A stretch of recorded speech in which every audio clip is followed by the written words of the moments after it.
형제와 여러분 안녕하세요. 오늘은 10월 27일 목요일 말씀은 빛과 기업입니다 라는 제목으로 시편 119편 105절부터 112절까지를 묵상하겠습니다. 105절 주의 말씀은 내 발의 등이요 내 길의 빛이니이다. 시편 기자는 말씀을 내 발의 등, 내 길의 빛이라고 얘기했습니다. 여러분, 등과 빛은 우리의 삶의 길잡이에요.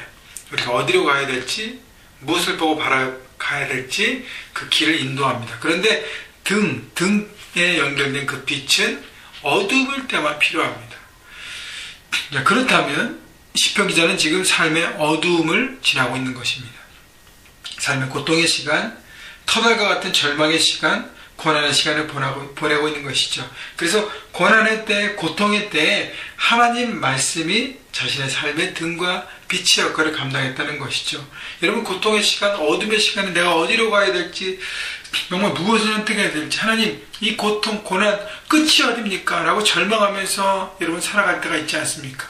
긴 터널을 보내면서 그 끝이 안 보일 때, 그러나 하나님 말씀을 우리가 그 상황 가운데 붙들 때 우리의 삶을 한 걸음 한 걸음 한 걸음 인도하면서 그 고난의 시간을 통과하게 하고 하나님이 원하시는 그 방향으로 우리의 삶을 나가게 하는 것이죠. 많은 사람이 고통과 고난의 때, 어둠의 때 어떻게 해요?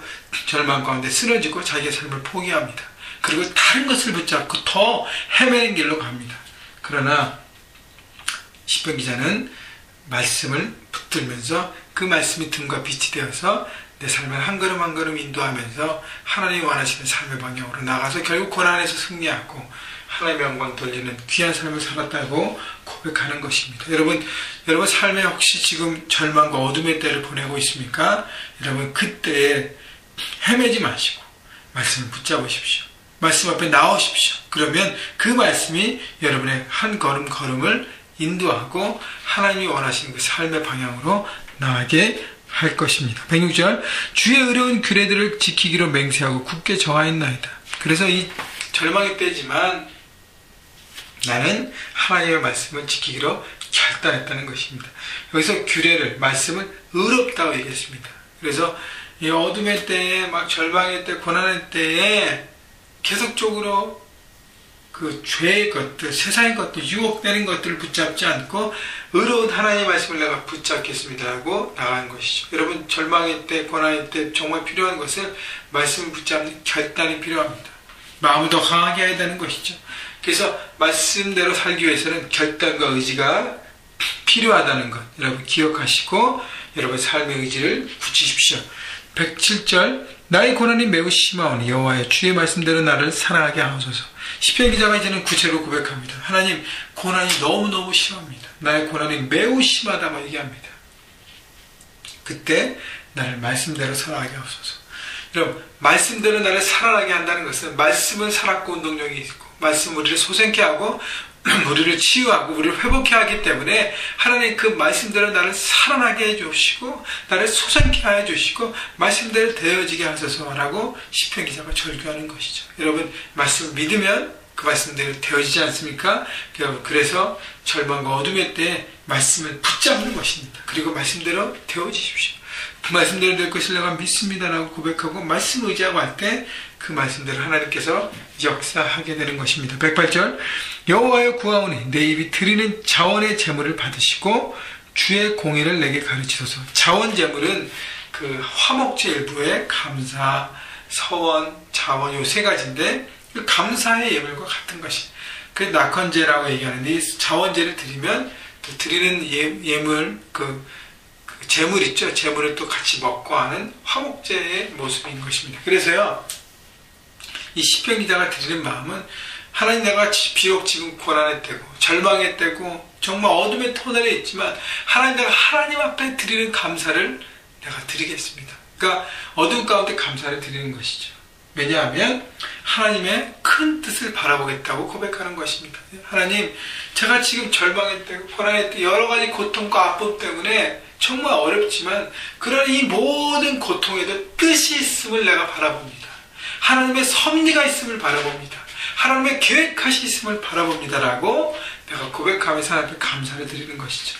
그래서 감사를 드리면서 하나님 앞에 자기 삶을 드리고 자기 중심을 드릴 때 그때 우리는 그 그 절망의 때를 슬기롭게 승리하게 되고 통과하게 되는 것입니다. 그래서 주의 공의를 내게 가르치셔서 하나님 앞에 감사를 드릴 때 하나님 말씀을 하나님께 우리에게 가르치시고 계속적으로 바른 길을 선택할 수 있는 힘과 능력을 주시는 것입니다. 109절 나의 생명이 항상 위기에 있사오니 나는 주의 법을 잊지 아니하였나이다. 시편 기자는 계속 고백합니다. 내가 그 삶의 현장에서 하나님 말씀을 붙들고 살아갈 때 많은 어려움과 위기를 만난다는 것이죠. 그러나 나는 하나님 말씀을 잊지 않겠다는 것은 하나님 말씀만 붙잡겠습니다. 여러분 삶의 현장에서 세상이라는 현장에서 여러분 살아가지만 캠퍼스에서 직장과 사업터에서 여러분 세상은 많은 것들을 보이지 않게 보이게 유혹하고 있습니다. 하나님 말씀을 떠나고 계속적으로 나만을 위해서 내 이익을 위해서 거짓과 술수와 많은 것들을 하게끔 하는 것이죠. 그럼에도 불구하고 하나님 나는 하나님 말씀을 붙들겠습니다. 하나님을 선택하는 결단 여러분 하십시오. 110절 악인들이 나를 해하려고 올무를 놓았사오나 나는 주의 법도들에서 떠나지 아니하였나이다. 여러분 그 세상은 여러 가지 악한 영들이 우리에게 올무를 놓고 장애물을 놓고 자꾸 넘어지게 하는 것입니다. 하나님 말씀을 붙들고 살아가는 것이 꼭 잘못되고 실패자로 되는 것처럼 낙오자가 되는 것처럼 보여지게 하는 것이죠. 그럼에도 불구하고 그때에도 이것이 악한 영의 계략임을 깨닫고 일어나서 하나님 말씀을 계속적으로 붙들게 되는 것입니다. 여러분 그래서 하나님 말씀을 붙드는 자가 영원한 승리자가 되기 때문에 여러분 크게 넓고 바라보는 깊고 넓은 마음을 하나님을 구하시고요. 그 마음을 품어야 세상의 현장 가운데서 승리하게 되는 것입니다. 111절 주의 증거들로 내가 영원히 나의 기업을 삼았사오니 이는 내 마음의 즐거움이 됨이니이다. 하나님 말씀으로 나의 영원한 나의 기업을 삼았다 그랬습니다. 여러분 내 기업은 조상 때부터 내려오는 것입니다. 그리고 내가 물려받은 유산과 같은 것입니다. 여러분 그래서요 죄송합니다. 그래서요 여러분 믿음의 조상 물론 여러분이 1세대라면 받은 게 없이 없겠지만 여러분 믿음의 가문을 세우십시오. 그래서요 하나님을 향해서 말씀을 붙들고 살아가는 삶의 흔적들을 바라보고 그것을 내 자녀와 내 2세, 3세들에게 내려보내는 것입니다. 여러분 그래서 말씀을 붙들고 살았던 삶의 흔적들 여러분 이삭이 아브라함을 바라보면서 왜 존경하고 존경했겠습니까? 자신을 드리면서 하나님 앞에 약속을 지키고 자기의 것을 내려놓고 하는 믿음의 삶을 살았기 때문에 아들은 그것을 보고 따라간 것입니다.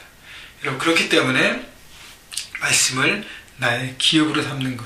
여러분 그래서 꼭 육신의 자녀뿐 아니라 여러분이 영적으로 섬기게 된 영적인 자녀들에게도 그 삶을 보여주는 것이죠. 그래야만 그들의 변화가 일어나고 여러분 삶의 현장에서 여러분 믿음의 후배들에게 여러분 말씀대로 살아가는 것을 보여줄 때 여러분 그것이 영향력이 돼서 그들의 삶을 변화시킬 것입니다.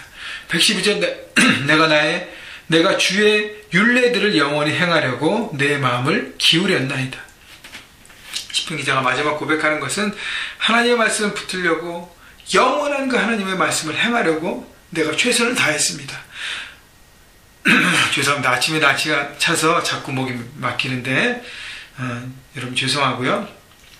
내 마음을 기울였나이다 라고 얘기하는 것은 전심으로 온 마음과 온 정성과 온 모든 것을 다해서 내가 말씀에 대해서 나갔다는 것입니다. 결국 말씀에 대한 사랑의 태도를 보여주는 것이에요. 영원한 말씀을 붙잡고 정말 내 마음을 기울였다는 것은 내 마음의 중심을 드리고 말씀을 사랑했습니다라고 고백하는 것입니다. 여러분 그래서요 하나님 말씀에 대한 사랑 그 태도가 중요한 것입니다. 말씀을 사랑하십시오.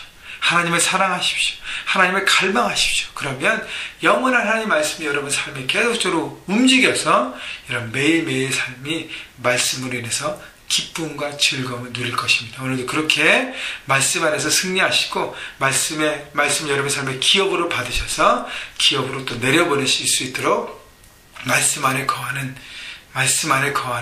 말씀으로 붙드는 말씀과 동행하는 여러분 모두가 되시기를 주님의 이름으로 축원합니다.